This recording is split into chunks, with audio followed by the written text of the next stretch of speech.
South African Off-Road Championship.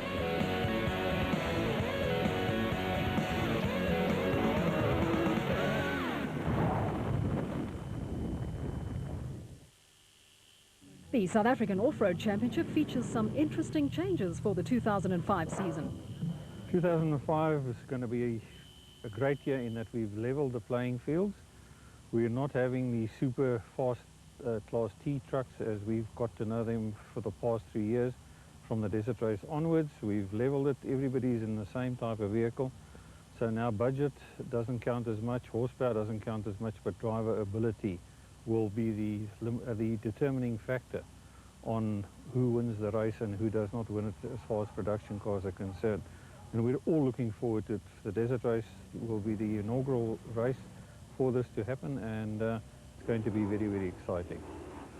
As far as the point situation goes, we've also changed the points, which we've also had not a problem, but one would like to place the emphasis on the overall winner of the event and not the class winners as such. The current or the old point system allowed the classes much more points. Now only only overall points will count towards the championships, both production cars and specials, which also we feel is a lot more appropriate for what a guy has achieved. The pit stops or the compulsory stops now are 15 minutes at the DSPs, allowing the media and other interested parties and also the drivers a bit of a rest, but the main thing is the media can now interview them, find out what's happened during the first half of the race, and much more excitement can be generated that way. The season kicks off with the NORMC organised Nissan Sugarbelt 400 in Eston, KwaZulu-Natal on the 18th and 19th of March. Competitors will be required to complete 2 laps of a figure-of-8 loop, and there are 22 spectator points along the route. The CPM-CC organised Nissan Dealer 400 will be run in the Darling area in the Western Cape on April the 22nd and 23rd, and again promises to be a tough test for man and machine.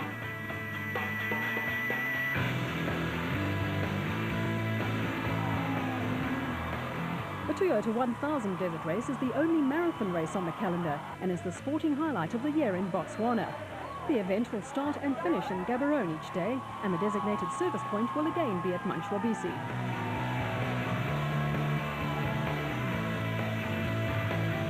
Crews then have a 4-week break to rebuild their cars before tackling the deceptively tough Sun City 400 in the Pilanesberg on July the 1st and 2nd. Off-Road South Africa's Audrey Roots promises to again present a tough and extremely spectator-friendly route.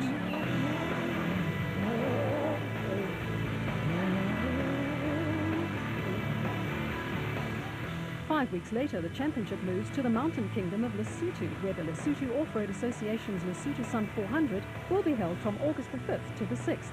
Last year's event proved to be one of the toughest challenges encountered by competitors in recent years, with only a handful of the special vehicles making it to the finish.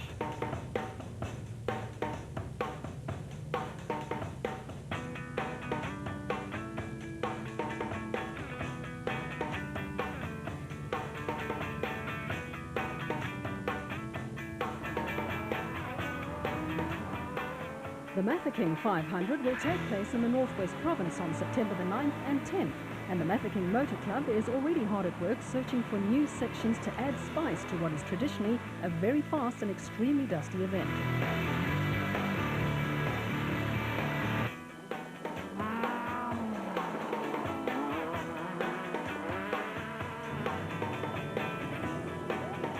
The Toyota Dealer 400 won the 2004 Event of the Year award, which is a fitting reward for the efforts of organisers South African Motorsport Club, who also organised the Sasol Rally, and the team from Leidenberg Toyota, who ably supported the event. The organisers intend adding new sections to the route, and crews can expect an even tougher test on October the 14th and 15th. The season finale will again be the Carnival City 400 in Gauteng on November the 18th and 19th. The Kukul organised event features a spectacular stadium course at Carnival City, as well as fast open sections and a rocky mountain section, which crews compared to parts of the Lesotho Sun 400 route.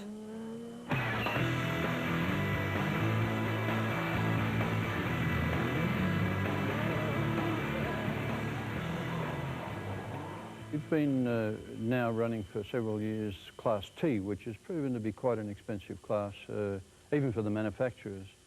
Below Class T we've had D and E, and while on the surface they appear to be quite low-cost classes, in effect, because they're production classes and they suffer from the economies of producing vehicles so that you can get them at a reasonable price for the public, even the best of them, certain components fail under the rigours of racing off-road. So we look forward to achieving two objectives: to getting a production truck as close to the one that you buy on the road that can last and doesn't fail, and in addition is within the budgetary constraints of privateers, and we've come up with super production. Super production, when we designed the super production class, we come up with the fact that there are certain components that are a little bit weak on the production vehicles, particularly for off-road racing, and we've searched for a suitable common component to substitute for the components that break. Gearboxes are typical. Gearboxes get a very tough time in racing.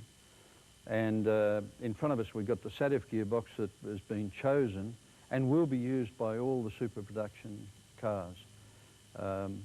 We buy it in from France in a quantity which gives us a very reasonable price when compared with a production gearbox, and of course its ability to endure the off-road racing strains is much better than any production gearbox, and so everyone will use this gearbox. But in other areas, suspension transfer boxes, in other components we've searched around for things like half shafts and ball joints and other components for the strongest one that may come out of Nissan, it may come out of Toyota, it may come out of Ford, and we will be using those components as common components in each of the trucks. There are restrictions on the way you can build roll cages and other things, but a reasonable enough freedom so that the various manufacturers and their workshops can produce it at the lowest possible cost. We're looking at tyres. We're looking at using less expensive tyres if we can. That's a tougher job than it appears on the surface, but we continue to look at it. And the objective here is that we can bring one big class based on a production vehicle to privateers, be they well-heeled, and the manufacturers alike. In addition to the design, the manufacturers are making kits of components available to privateers, and I think this is a big break in the sport going forward. In motorsport generally, the costs are always a problem. So a rationalised approach, rationalised components, has been a common approach to various forms of motorsport, and we're now applying it to off-road racing. The differences in our new SP off-road vehicle compared to a standard car are really not that great. Maybe I'll just walk you through the vehicle and show you a few of the essential changes that we've made. If we start at the front of the vehicle, we've been allowed to increase the front ground clearance compared to the standard vehicle from below the wheel centre line. This is an area in the standard vehicle where we incur a lot of damages on off-road vehicles. So this really reduces the cost for us into the future of bumpers and front chassis components, etc. If we go back to the suspension pickup points, these are based around the standard vehicle with the top wishbone having a small 40mm allowance, and of course the suspension points themselves are reinforced. The bottom suspension points must be exactly standard. We're allowed to fit a steering rack now, which is more reliable and stronger for the vehicles under the conditions that are going to be used. So everybody will be allowed to use the same steering rack, and it's a very strong unit. If we look further back into the vehicle, as always, safety is a massive importance to us. So the roll cage not only adds strength to the vehicle, but the security and the safety of the passengers or the co-pilot and driver are essential. Behind the rear door in our Nissan vehicle, the double cab which we're using, this whole area inside here will be taken by the fuel tank. The vehicle must be able to do 500 kilometers without stopping.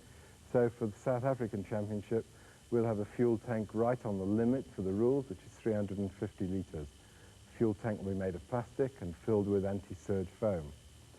The rear suspension still must retain the original live axle concept. However, we're allowed to put coil springs and fit 4 links to the suspension. By that I mean 2 parallel links at the bottom and 2 links at the top which join in the middle of the axle. These links, or the dimensions of the links, will be the same for every competitor, so there's no great advantage. The reason we've changed to a 4-link rear suspension with coil springs is to make it the same for everybody and cheap in the long run. So a privateer can literally buy a set of coil springs and dampers for off-road racing, and they should last him almost the life of the vehicle. And that's a good economy of scale for us. The back here, we have the provision to fit an anti-roll bar, and of course 3 spare wheels will fit on top of the anti-roll bar. But the vehicle from outside will look the same as a Nissan hardbody. The rear quarter panels will be glass fibre, which is within the rules, which are also reasonably priced to be replaced, and it'll look the same as the standard vehicle. The concept of the super production vehicle, as you see it here, is really one that any well-engineered privateer team can do, or any individual with good resources, good fabrication skills and welding machines. It is possible to do. So we're looking forward to the vehicle and the concept, and of course with the engine now being in the standard position according to the rules at the front of the vehicle, that allows us to have easy access to the engine, and of course the vehicle looks standard.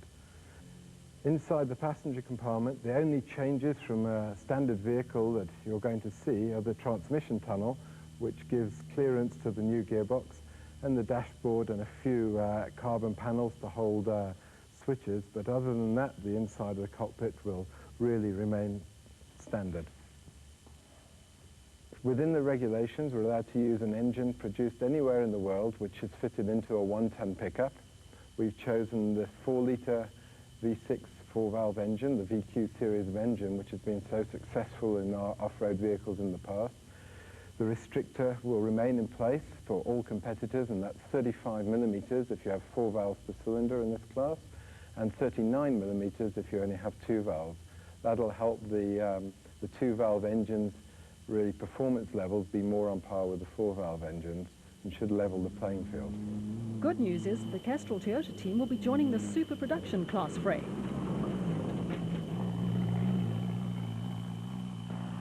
We plan to have 2 super production Hilux buckies running by Desert Race. The first 2 events we will do with the current Hiluxes from last year. We've rebuilt them especially now for the start of the season.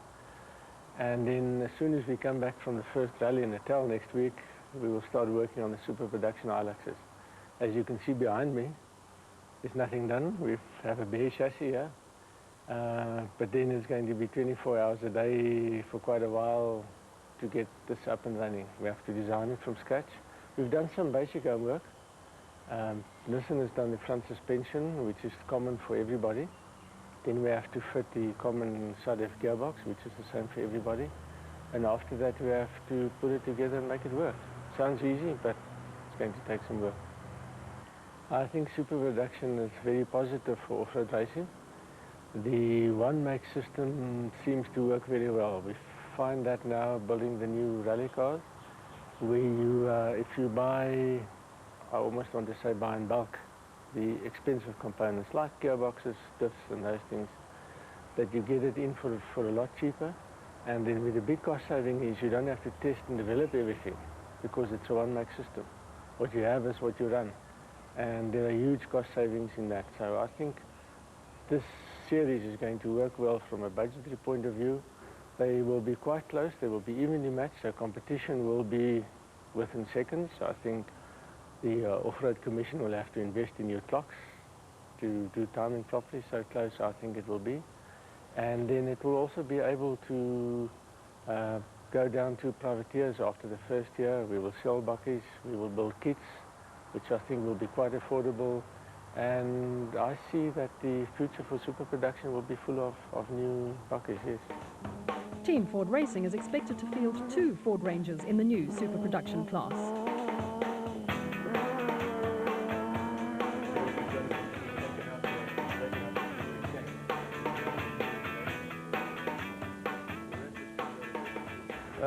The new class, the super production class, has come about, and that already last year we saw that Toyota wasn't involved in the Class T class because it was just becoming too expensive, and I think we were possibly the guilty parties. When I say we, Samcor, which is now Ford Motor Company, we imported the Mitsubishi Pajero, and we brought that into the car. It was a Dakar winning car, and we kind of like picked up the whole level in off-road racing and started the ball rolling with the new super Class T cars. So I think we possibly the guilty parties that brought in these expensive cars. But in saying that, it's been fantastic for off-road racing. We've seen this huge excitement. We've never seen cars this fast, same as the Dakar type cars. It's really been exciting and exhilarating. So while it's been expensive, I think it's been fantastic for the sport. It really has. And but we've had to pull it back a step now. Toyota, ourselves, and Nissan got together about halfway through last year, and we just said that it was becoming too expensive what we were going to do. So we sat around the table and decided to develop this new super production class, which we're implementing. It'll only start off in June, hopefully in June at the Toyota 1000 Desert Race, because it coincides with Toyota's launch of their new Hilux. It helps ourselves and Nissan. It gives us all a bit of time to produce the new car. A totally locally developed car. The cost will be a lot less, but still very, very exciting cars. I don't think they're going to be too much slower than the existing T cars. In some cases, I think they might even be a bit quicker. But it's going to be a lot cheaper. It's definitely going to be the playground of all the manufacturers. We're hoping to encourage more manufacturers into it because it's going to be a lot more affordable and not just a bottomless pit. There's a very tight set of rules which are in place so that it's not just money that's going to win races. Yes, if you've got lots of money and lots of cars, you're going to get more coverage, but at the end of the day, a privateer can build the same cars which the factory can buy. All 3 factories have assured privateers that there will be support from them to enable privateers to get into this class. And we see this as the new big class of off-road racing.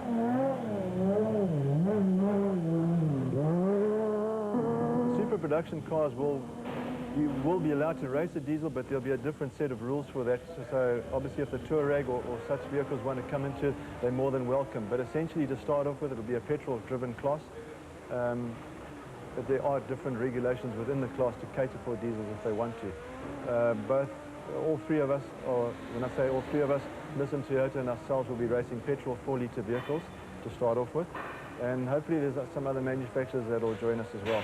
And we'd love to see some diesels, oil burners thrown in with us as well. Extreme Off-Road is proudly presented by Nissan, Ford and Toyota. Malaysia's about. Road is proudly presented by Nissan, Ford and Toyota.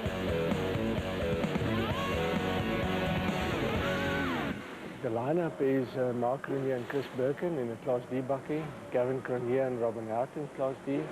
Those are the official Castrol Works teams. Then we have Paolo Piazzamuso and Oki Fourie running a Castrol Works, semi-works bucky. We have Zane Pierce from Durban in the Durban bucky. And then we hopefully have all the privateers back like Hugo and Father Jaap, Chris Fisher and all the other staunch Hilux supporters. I think having my brother in the team is going to be a great opportunity for us. He's very, very good in terms of the technical aspect. I think the combination between the 2 of us, setting the vehicles up, Class D itself, I think we can further the vehicles just in the first couple of races, and then going on to SP, I think we're really going to be able to develop the vehicles very quickly. I think we've got a lot to learn in terms of the SP class, but I think we're both capable of performance-wise, and I think it's going to be a good year.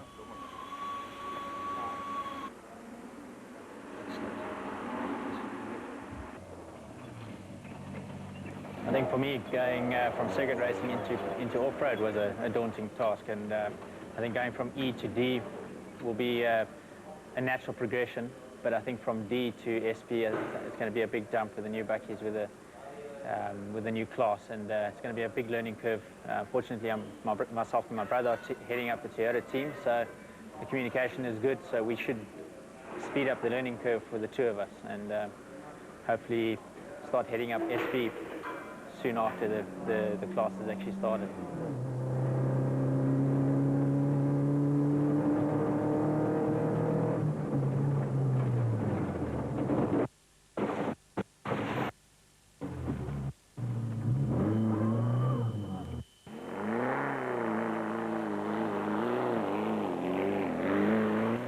I've had a change in navigator this year.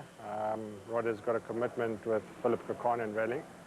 So I was lucky enough to secure the services of Oki Fourie. We've got to do some gelling this year, but he's a very experienced man, so I'm confident that we'll form a good team. Class D, I think we've got to measure the guys. Obviously the objective this year is, once Gavin and Mark leave the class, is to carry the flag for Toyota, you know, try and win this championship for them. So that's the aim of the game.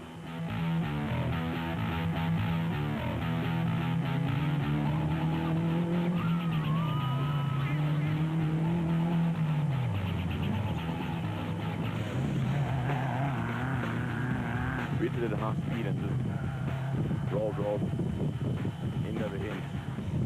Well, they're going to try and get you. Yeah.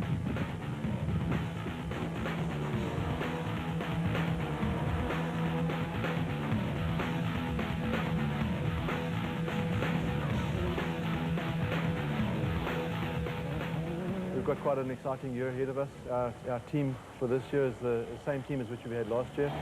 We've got Bapi and Kulele in the Class E Diesel Ranger, and we built them a totally new car, so we're quite excited about that. And then we'll have Manfred and his navigator will be in the Class D car for the initial part of the year, and then moving over into super production as soon as that's ready.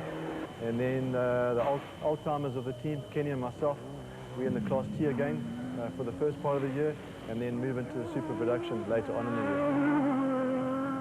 Class T car will be very similar to last year's car. The plan is to run that car for the first couple of races, and then as soon as the Super D will be ready, we'll be moving over to Super D for the rest of the season.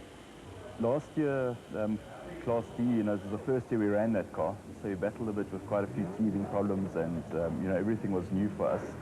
And it seems, you know, through the latter part of the season, we seem to have sorted most of the problems out. Yeah, super production, I think, is going to be a very exciting class to be in, as spectators and for the public as well, because I think the domination of one manufacturer is going to come to an end, and there's going to be 3 manufacturers, each with 2 cars in the class, and any one of those 6 guys could easily win overall.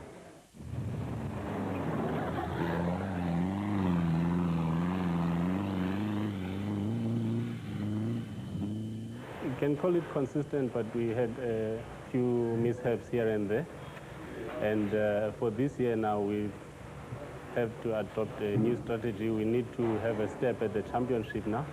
So what we've done is we've looked at all the weak points from last year, we've bolstered that, and we've tried to lose a little bit of weight on the car. Hopefully I can lose a little bit of weight as well.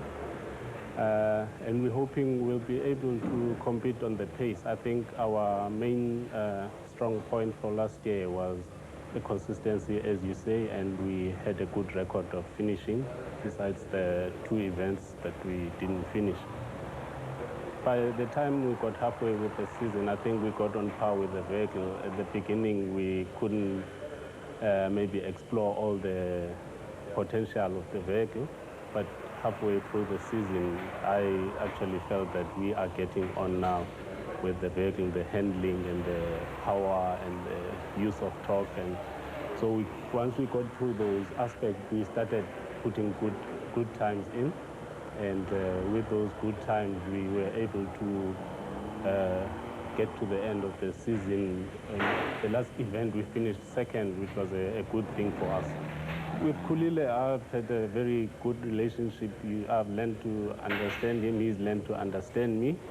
And I feel that if carrying on with Kulile will be a very good plus, because we don't have to start learning from scratch again. He's learned a lot, I've learned a lot, and we've been like twins since the beginning of our racing career.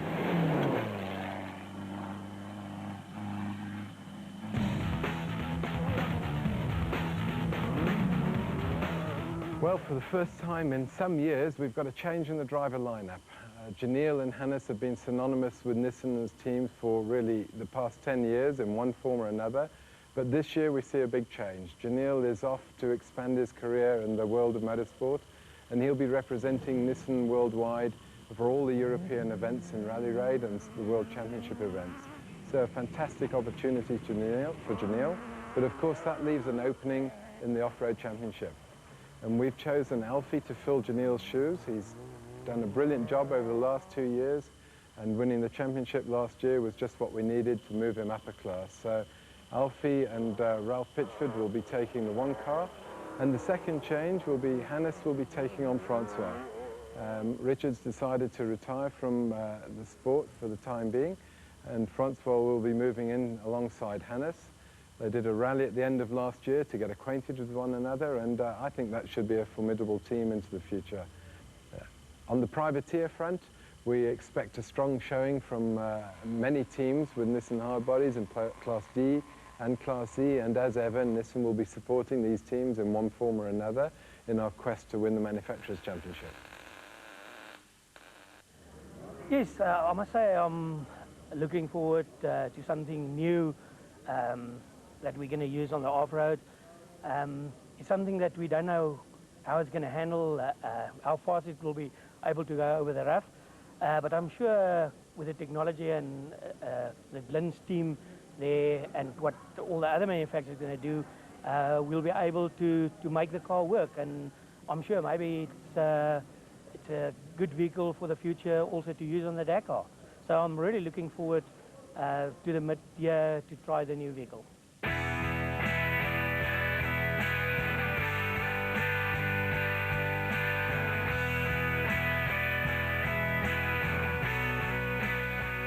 Talk about challenges, especially coming from the Dakar, and whenever, I mean, I drove the Class D and I always used to say sometimes to Ralph, we need more power, but sure, Nissan have thrown something at me now, the new Super, you know, the Super D or Super T, whatever you call it, and it's the ex-Janelle de Villiers vehicle, so it's going to be a hell of a challenge for me. I mean, to have that much horsepower.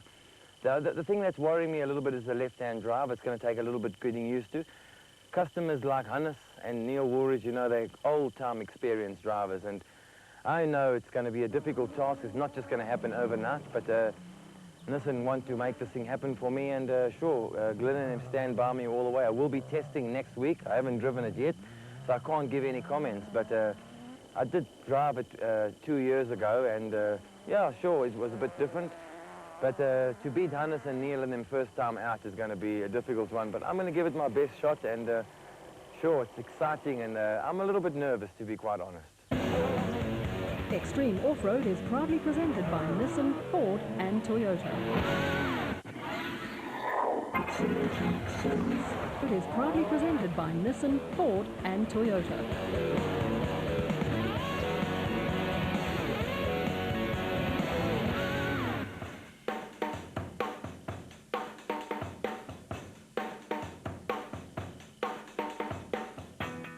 In terms of the Chevy this year, there's going to be a slight change in direction there. Dean's my co-driver from last year, decided to spend more time with his family and with his daughter, especially with the horse racing that she's doing professionally now.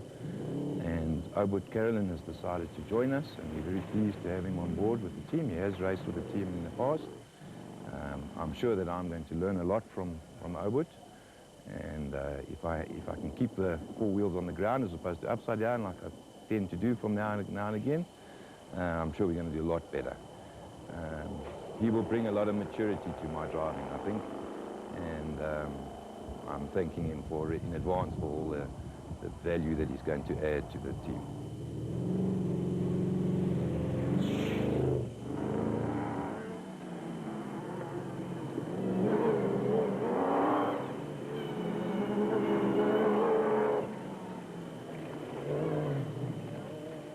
Well, this is off-road racing, so as I've seen over the last 5 or 6 years, The biggest competition that you have here is your mechanic prepping the car correctly and your own driving, keeping the car on the road. If you don't do that, there's your biggest enemy. And contrary to popular belief, we are actually keeping the car very much the same as it was last year. Obviously, we improve in little areas here and there.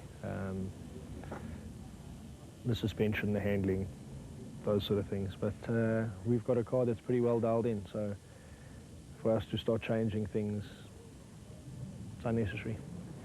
We're doing nothing else to the car. We are not going to go and throw a whole lot of money at the car when the car is actually right. The car's pretty quick. I don't think it's necessary that we make the car quicker. There's only so much speed that you can utilize out there, especially in races like the Sugar Belt that we're coming up to now. It's tight through the forests. The guys with big cars are going to battle a bit. Our car's big, but apparently not anywhere near as big as some of the new cars that are coming out. So good luck to the guys.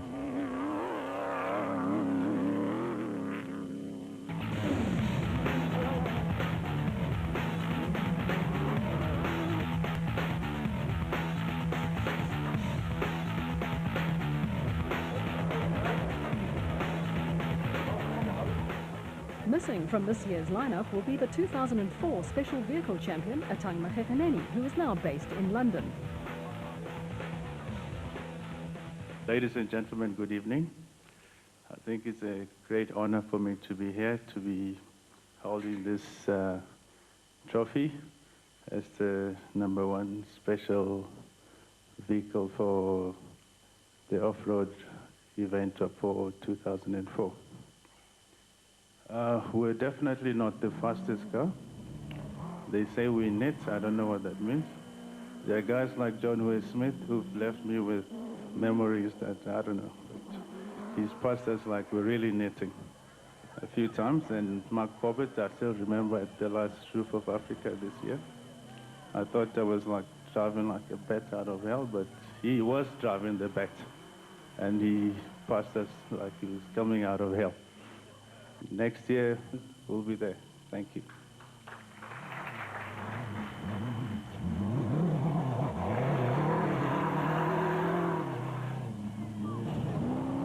This could well be Mark Corbett's year for winning the Special Vehicle Championship. The one big factor in our favor this year, though, we believe is reliability. As we found out last year, it took us almost a full season to iron out all the gremlins in our new car. And I'm sure the same problem is going to befall the new teams that are coming into Class A. We've also made significant changes to our car in terms of suspension and handling, which we believe will put us back into the front of the field with both anti-roll bars in the front and the rear of the car. So we're off to a good show. The first race of the season this year is going to be Sugar Belt, which we won last year. So hopefully we can start off the season with a big bang.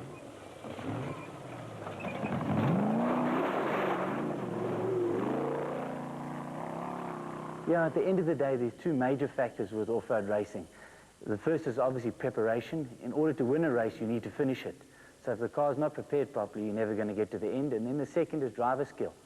Obviously, a large factor is driver error. There's plenty of obstacles out there that you can hit, and the cars are doing incredible speeds.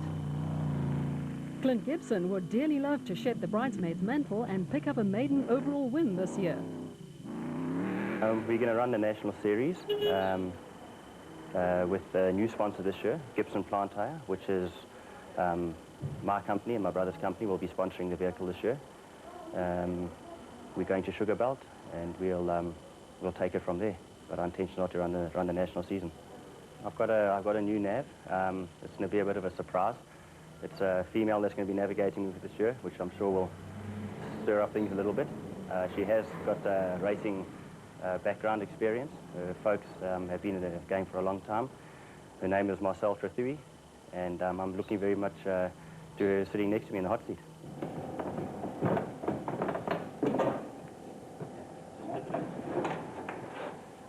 We've kept it pretty much the same. We've stayed with the same engine, the Audi A8. It's the V8 4.2 litre.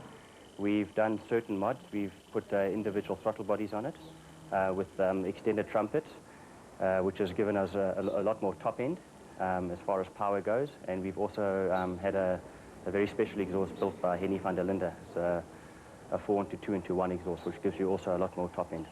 So we're hoping that's going to give us a little bit of the edge when it comes to obviously the final competition.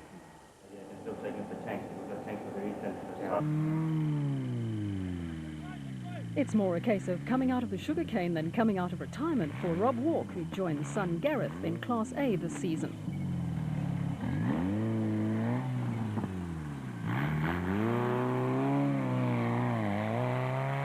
Well, I suppose it's maybe semi-retirement, but yes, I'm back, and I've been toying with the idea for quite a while now. I've had Richard Schilling and Nardis Alberts saying, why don't I come and give them a go in Class S? Well, I looked at that and I found out that actually Class S, the S stands for sissies, so I thought, oh, not for me. Now, besides that, we found this Class A car, which is an excellent car. It's the ex-Douse car, fantastically built, still in very good condition. And we're running a Mitsubishi 3.5 V6 motor, twin turbo, on a Fortin 5-speed box. So I think we've got the goods. Looking forward to it. I think we're going to be competitive if it's reliable and we can come through. I think we'll be very competitive. Gareth and I, we intend to race together, swap driving. And I think, you know, rather him have all the fun, I'd also like to drive and navigate as well. So we're looking forward to that. Obviously, this is a far more powerful car than the Mighty Mag, but hopefully with a bit of practice, we'll become a formidable team.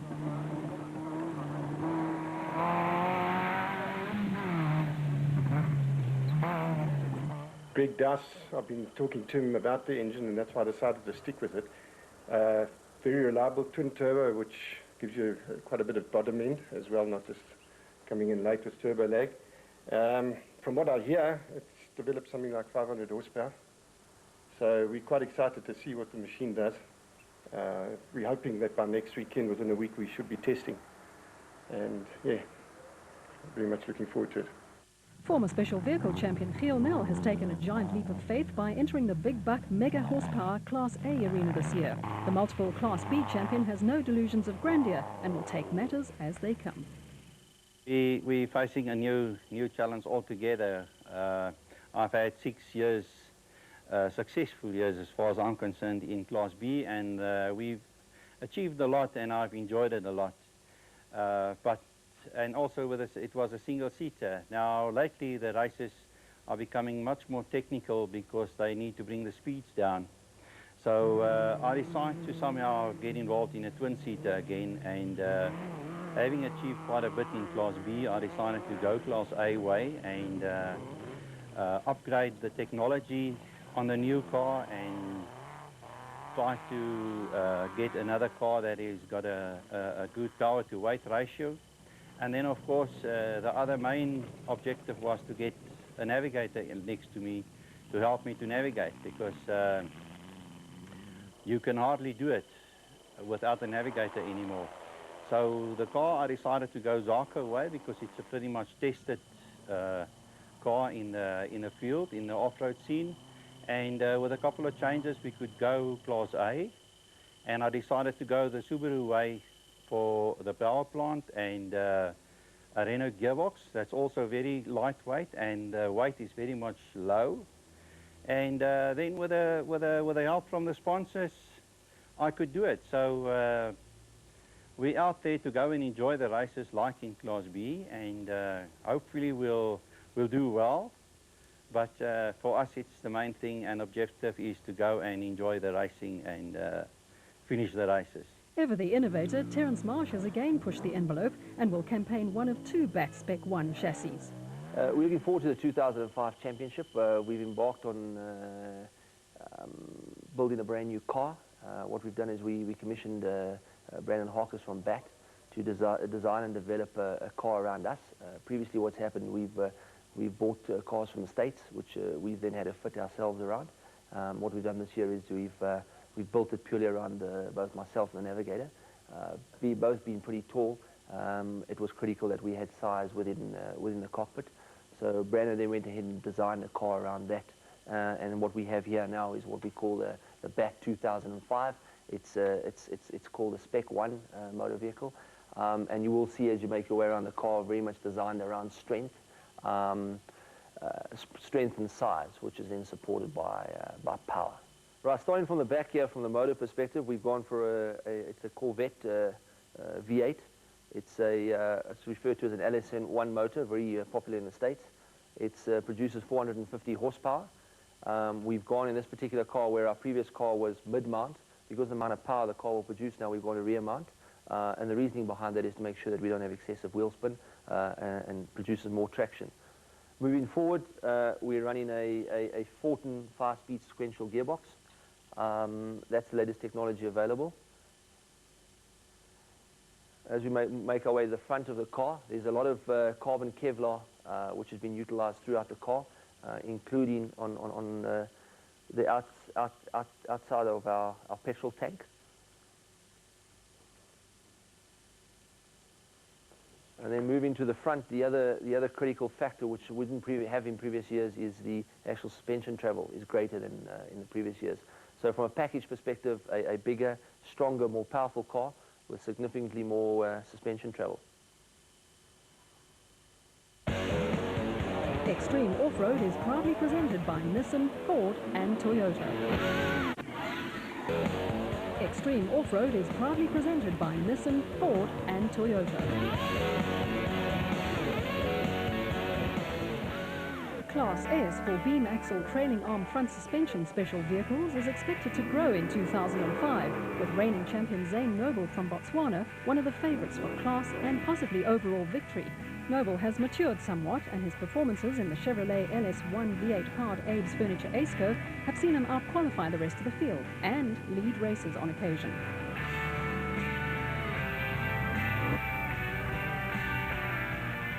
Veteran Nardis Alberts and Colin Hunter will again be in action in the Rapsa Raceco, in which Greg Dowse and VZ Van Sale previously won the Toyota 1000 Desert Race. The lightweight VW Type 4 powered vehicle is a strong contender for Class S honours.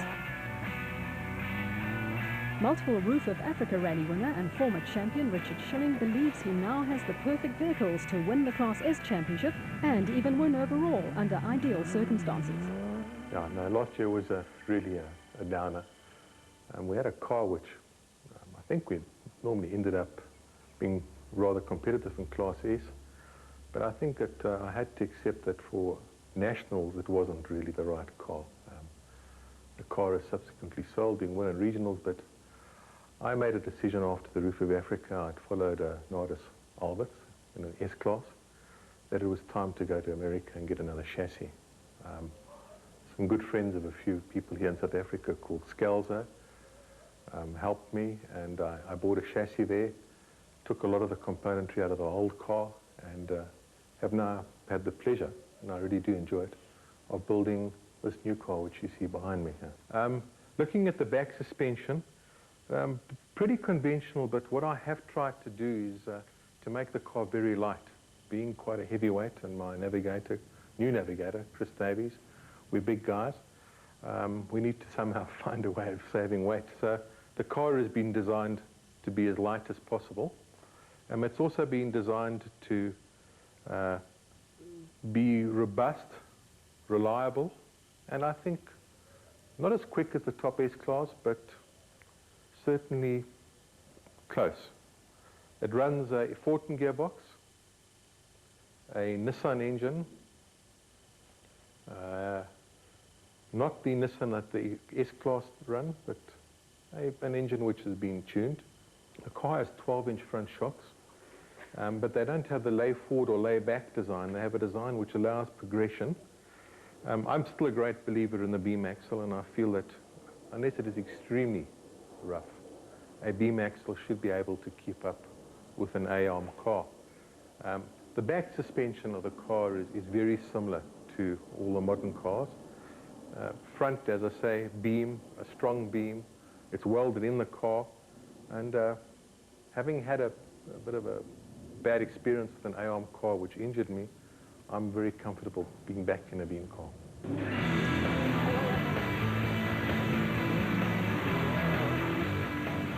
Reigning Class B champions Marcus Taylor and Mark de Chalane will have their work cut out to stay ahead of a bunch of new contenders in Class B.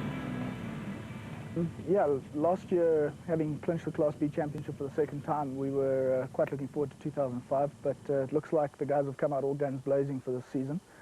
A whole bunch of new cars from the Zarco guys. Orco have put out a new car with a couple of guys who are looking to be quite serious and competitive. And then, of course, we can never discount the guys from the BAT side. It looks like it's going to be a wide-open championship, highly competitive, I think probably even more so than last season, which can only be beneficial to the sport.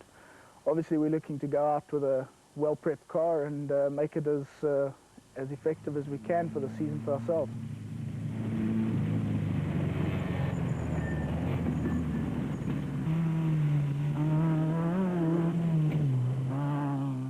Well, I think we're certainly hoping that the driver is going to be the influential part in this championship this year.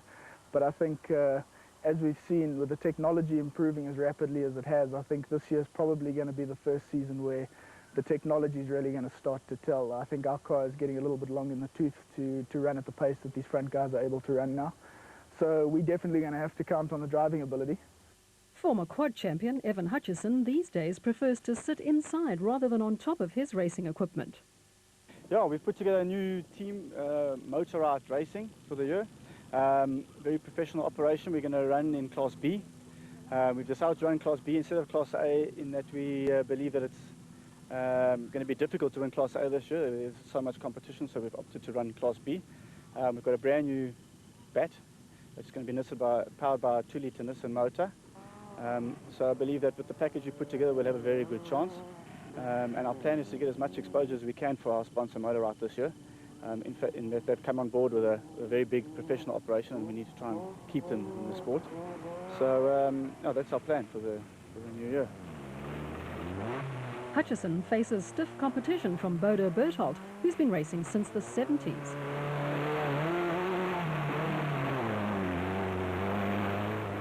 I've been wanting to go back. It's been a question of the funds. Now the funds are there and the car's there. Now we're keen to go back. Well, I've been racing for more than 30 years, and Paul has been my co-driver for many of those years, for most of those years actually. We've won a couple of races together. We've done pretty well, won a couple of championships. And he builds the cars very well, and he builds them to suit me. I mean, he fits everything. And, you know, before we started building, I sort of gave him a brief, and that is we're going to build a Class B car. But the brief was this: in the rough, the car must be able to keep up with any Class A car. In other words, we're talking about suspension and brakes. And that's what he set out to do. We can't catch those big V8 motors along the straights and everything like that, but we certainly want to be with them in the tight stuff and in the rough stuff. That's the objective. All the suspension arms and everything is made out of Domex 700, which is quite a nice steel, but it's 2.5 times as strong as normal steel for the same weight. Now, all these, when we go to the suspension arms, this is all Domex, 3mm Domex, it's fabricated. All the pivots, everything, it runs 20mm pivot bolts. The shocks is Bilstein, fully adjustable. Coil springs all over. This one fits on the bottom arm. That one fits on the top arm on a cantilever system. And the one that lies flat in the frame is also adjustable as far as the bump and rebound of the thing is concerned. So we can play around with the suspension quite a lot.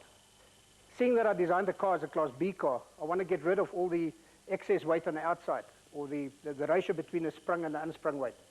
The sprung weight is normally your outside wheel that runs up and down. We did away with all the coil springs, everything that we got on the rear suspension. We've got inboard suspension, again with coil springs, fully adjustable. A link system that runs on the torsion bar on the inside there.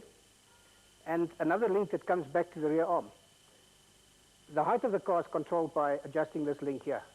Then what we've got here, which is now out at the moment, is we fit a shock absorber from that point to that point, which is a bypass shock. It runs a multitude of bypass inside the shock absorber. And having that, we can have the car to run very hard or very soft. On the lower stuff, when the car is set up for normal running height, it's normally soft. As the thing comes up, gradually it gets harder and harder. The engine, we're running a Subaru EJ20. This particular one is a prototype that Subaru built in the late 90s.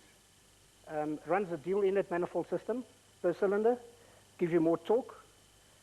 According to Subaru, this engine develops 116 kilowatt at 5,200 RPM, and it also develops 230 Newton meters of torque at 3,500 RPM, which is what you need in off-road.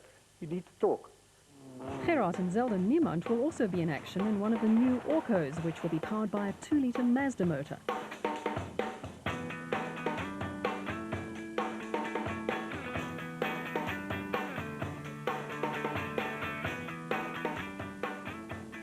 Yes, we're planning to race 2 of them here in South Africa, and I'm very excited about it because from the testing that we've done, we found that it's a very competitive car. It still needs a little bit of work to do, but all new cars do. And we're really looking forward to the competition in Class B. And we're really planning to be out in front.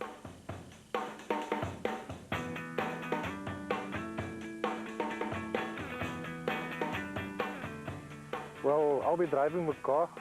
My wife Zelda will be navigating. We've got a couple of sponsors on board, which will help us this year with the car preparation and everything else. And basically we're going to run the 2 cars as a team, using the same service crews and everything else, which will help cut in the cost and stuff. And that's how we're planning to do it this year.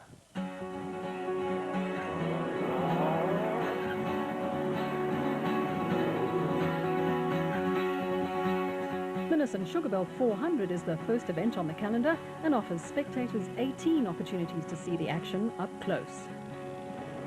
The race this year is the first event on the calendar for the year. The Nissan Sugarbelt has swapped with the Nissan Dealer Rally. It did Nissan Dealer Off-Road down in the Cape, and we're running it earlier this year because of the rain factor. Last year it was very dusty. This year we're hoping that it will be fairly damp and not as dusty, and also the fact that the sugar mill will not be open by then, so there won't be as much traffic on the road. The format and the route is very much the same as last year. It's run as a figure-of-8 lap. There's an east loop followed by a west loop, and 2 of those constitute the whole race, 200 kilometers per loop. We start off on the east, which goes out on the eastern side of the R603, return to the pits, and then out on the west lap, returning to the pits. And of course this year is the first year that we have to run, and the first event that we have to run the new DSP decontrol for 15 minutes for safety reasons and things like that, where every competitor who comes in after the first lap will be decontrolled for 15 minutes, dead time, spend 15 minutes in the pits, and then recontrol and go out on the race route again. And this is the first time it's being done. It's similar to what they do on the Paris-Dakar, and we're going to be trying for the first time. The idea, as I say, is safety and also for publicity and reasons like that. The route itself is basically the same as last year, very tight in the sugarcane plantations. There are timber sections as well and some open sections, but relatively tight, but it is hard. The drivers will know once they finish this event that they have done an off-road race. The 33-kilometre prologue gets underway at 12:30 on Friday the 18th of March, and the main event starts at 8 o'clock on Saturday morning. The first vehicle is expected at the finish at approximately 2:30 in the afternoon.